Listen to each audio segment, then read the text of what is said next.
I'm live in the den with my man Miles and the big fella. We holding it all the way down. Wayne's World, man. Appreciate y'all. This young Pendergrass, I'm live in the den with Miles, Wayne, and Big Happy. We doing this forever, man.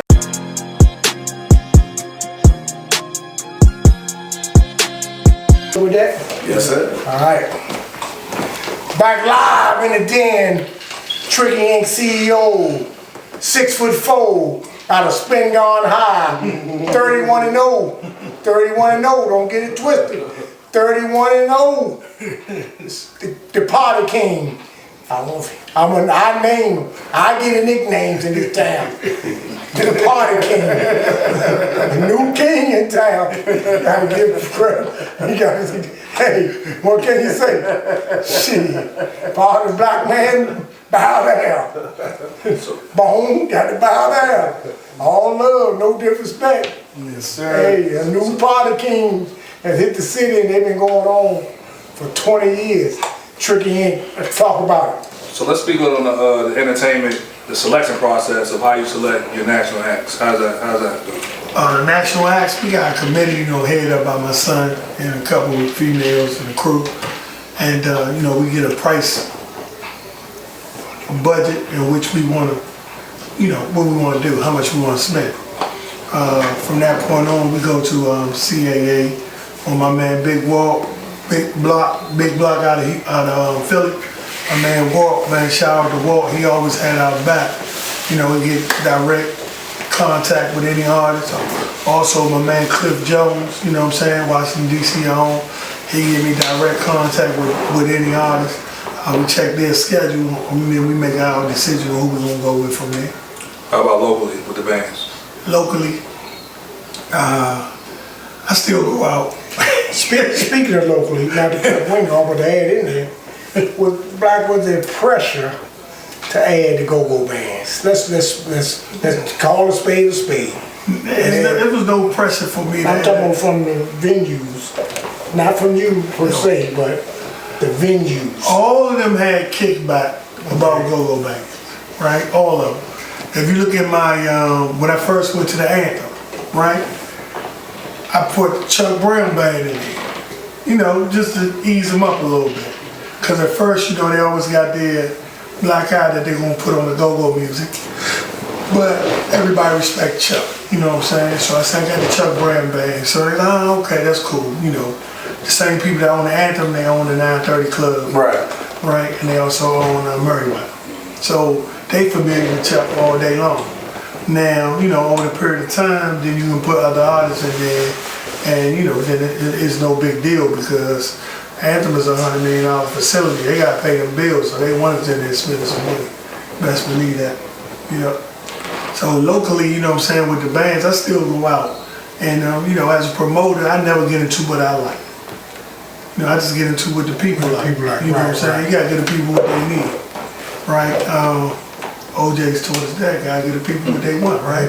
So I just kind of like to feel out who they dealing with, mix it in with a crowd that I can put with my crowd, and then let it go like that. Because some people, their crowds just don't mix, even though their music is good, as we just talked about in the last second. Do you ever see a local talent, a local band that's not the big boys that you say I might give them a chance? At Summer Breeze, and the Black Party in the convention center, we always get a local band that's nobody, right? We put them in the lobby or we put them on first, right? This is their first big show and just let them get going. As a matter of fact, in 2007 at the White Party, we had a band by the name of Black Alley. Nobody heard of them, right? Big up to my man Omar, Dunbar High School. He didn't manage, said, Black man, look man, I don't care about no money, just put us in here. I put them in the lobby, right? They fucked that lobby up. At that party. They fucked the lobby up, right? In the woods and the so everybody said, man, who's Black Alley? So when I put them on, that's one of the things that, I want to see happen. I want to see you run from there. So from that point on, I always had an ongoing relationship with Black Alley. not really hardcore go-go, what I would call. They got a little rock to them and some other type of music, so it make it easy for me to put them on the ticket and the diversity, you know what I'm saying, 'cause of the diversity. So our motto is no holds barred, so I'm asking this question because it might offend some people, but as a fan, your top 5 bands. As a fan, top 5 all the time. Local. Local bands. You talking about local bands? You got time to dance. Alright. To put on this ticket? Or you just talking about first? As a fan. As a fan. As a fan, like who I want to go see? Yeah. Me? Chuck. First of all, and Chuck Brown, you know, that's my era. That's when everything was cool. That's when it was cool to dress up. That's when the girls was pretty. So it's definitely Chuck for me. You know, that's one. Right. The RE era, I kind of missed that. You know what I'm saying? I was here, right, but I wasn't in the go-go's. I never really hung in go-go's as a child. You know, that's why Hawk always talking shit about saying I was on the porch. I was kind of like on the porch. I really didn't go to go-go's, you know what I'm saying? I listened to go-go music, but I didn't go. Right. The only time I started going to go-go's when I started doing parties and stuff with Bone, right? My brother had a go-go band, so I mean they had a band, but they'll set up and open up for like Trouble on EU or something like that. So I seen them, but just chasing go-go's around. Nah, I was chasing girls. I wasn't chasing girls. You know, so I like Chuck, and one of my favorite bands, you know, in my adult life is Team Familiar. And one of my Listen was one of my favorite bands, right? Anything that's Lil Benny related, whether it was RE or the Masters or whoever you want to put with it. Those 4 right there, I definitely can put there, right? And then lately, now that I'm in my 50s, I like Vibe. You know, so you would say my top 5. Yeah, you definitely Vibe, man. Yeah. Definitely Vibe, man. Yeah, so Ain't nothing wrong with them. Yeah. Never wrong with them. So I like those bands, those five. Definitely Chuck first though. So what kind of goes hand in hand with entertainment, music, then it's fashion. So what is your top brands with? When you at an event, when you throwing an event, and you gotta, you know, you the guy. Throws it on. Right. Yeah. Throws it on. The whole crew throws it on. Look like y'all have a meeting. We got a blind contest. My son over there with his Marvin Gaye shit, right? When you see Marvin Gaye Jr. later on. So here's the thing, He on his Air City Blues shit. fashion, right, is a part of DC culture. Exactly. For sure. All the way back from the U Street corridor back in the day when my mom told me they dress up, you know what I'm saying, going to U Street, Howard Theater, whatever. This is a part of it, right? You know, hey, we got a unique style in our city, unlike any other city, right? I never forget, big up once again to my man Sherman D. Yes, sir. We had the Tyson fight, and I'm just looking at the crap table. They do 2,000, 3,000 a roll, you know. Big brother Ty, Eddie, everybody over there doing their thing, whatever, right? Larry, Ty, whatever. I'm just looking, but the whole fight, I could tell everybody who was from DC, right? We just had a sense of smooth with us, right?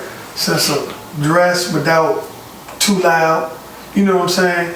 And it's the culture, the same culture that I told you in the last segment that I brag on when I go to other cities, you know what I'm saying? I like nobody can fuck with us. We just different, you know what I'm saying? So, you know, that's how I feel about it. So fashion will always be a part of what we do, right? Just because it's a part of our city, even though it's changing now. And I'm gonna change, I'm not gonna have you out here in the 9-button suits when that ain't what's happening no more, right? But I tell you, I created another dress code, and it's called Inner City Fly, right? And they say, Grass, what should I wear when I come to your joint? I say, first of all, man, you supposed to be Inner City Fly. If you don't feel like your shit right, don't come. Cause you probably ain't right. But what's right for me, Wayne's might not be right for you. You know, I remember Summer Breeze, we turned this dude down, and I had to go get him. He had on a whole linen suit, he had some Jordans, and he had his hat backwards, right? But we had our dress code, no 992s and no Jordans. And I came and I broke that shit. I said, man, the man fly, right? And he looked better than some of these niggas who thinking they putting it on. So I changed the dress code to inner city fly. You know what I'm saying? Unfortunately, in DC, you gotta have some type of code. Yeah, you gotta have a code. Because if you don't, you know, you, They coming. yeah, Tim's, like it coming straight from the gym. yeah. It coming straight from the gym. Yeah, and big up to my man Miles, because when I come down the farm, he give him about a 45-minute second. But if your gear ain't right, don't even come down here with that bullshit. They go shopping. He give me the mic. They go shopping for Tricky Ink. They fuck the light bill up. Yep. So Miles always give me that to help me push what we trying to do. They But fuck the bill money up at Tricky Ink. I done seen it. You know. I done had girls tell me all the time, say, Grass, I ain't gonna make it. I said, what's wrong, baby? She's like, I just ain't ready. I said, okay, well, that's cool then. Stay home, because I don't want you to come and look at a mess. You know, so that's how we do it. And in this town, when it comes to dressing, I don't give a fuck if you got a cold or not. They gonna put it on. They gonna put it Because it's on. all, they wanna be, that's just how DC always been. They going, like I say, they going to fuck up the bill money up. Child support late. Yeah, they worry about that shit later, but tonight, man, we going to Summer Breeze. This what it is. How much that costs? Blah blah blah. Man, I done seen it. Get to the parties, these motherfuckers ain't got drink money. I done seen it, black. You think I'm bullshit? You done fuck the town up, black. You fuck the town up, black. I remember, man, wifey went to what's the joint? Merriwell. Portrait, my man Portrait in Motion. He's standing by. He up after Pentagram. Me and wifey went to Summer Breeze, not Summer Breeze. We went to Merriwell. So we come into your joint. I don't even do toes out. I got my motherfucking toes. You know. I'll flip-flop them people, boy. You know? But some, you know what I mean, boy, some night. Did I have flip? No, I wouldn't flip-flop them people. My toes ain't flip-flops. But anyway, I think I had on some, might have been some night wham, whatever it was. Wifey flip-flopped them. Because we was at the murder run. Yeah, we come with, you know, I got, hey man, I got VIP tickets, nigga. What's wrong with you? He said, oh man, nah, you can't come in there. And so the dude said, man, you can't come in with it. I said, okay man, I ain't gonna disrespect you because you got a job to do, but I'm gonna get in here and I'm gonna let you know I'm gonna get in here. You stand by right there and I'm gonna let you know I'm gonna get in here. So I go hit the speed guy, the bank. What you up, big brother? I'm down here by the gate, whatever this gate is, babe. What's wrong? Man, I got on white jean shorts with the holes. We are one shit. Man, you know, I'll be right around, big brother. Yeah, come handle this, man. Please come handle this.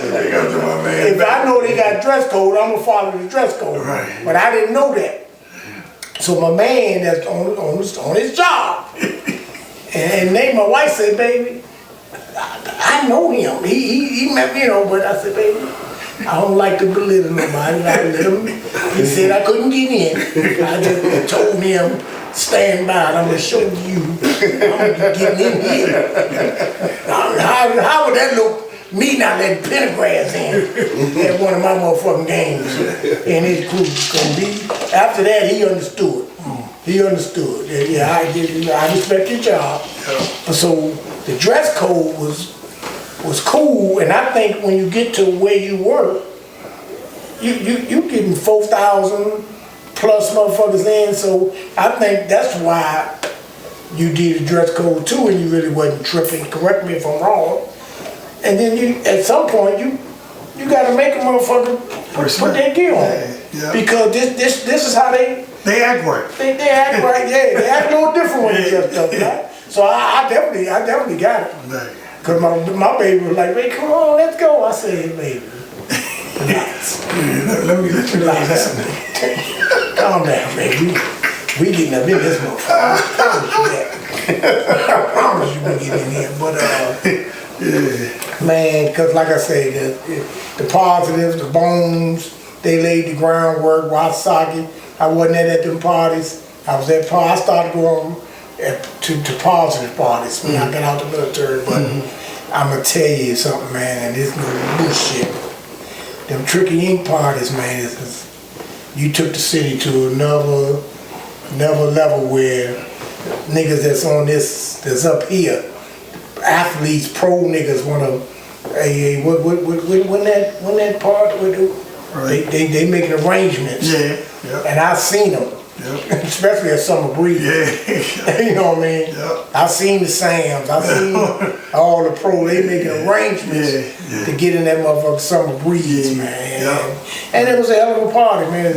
And you kept DC even killed with them others, New York's, and then the motherfuckers that thought they was like that with them parties. Like you said, when you went out of town, you trying to draw them in. Yeah. So y'all can, love is dead.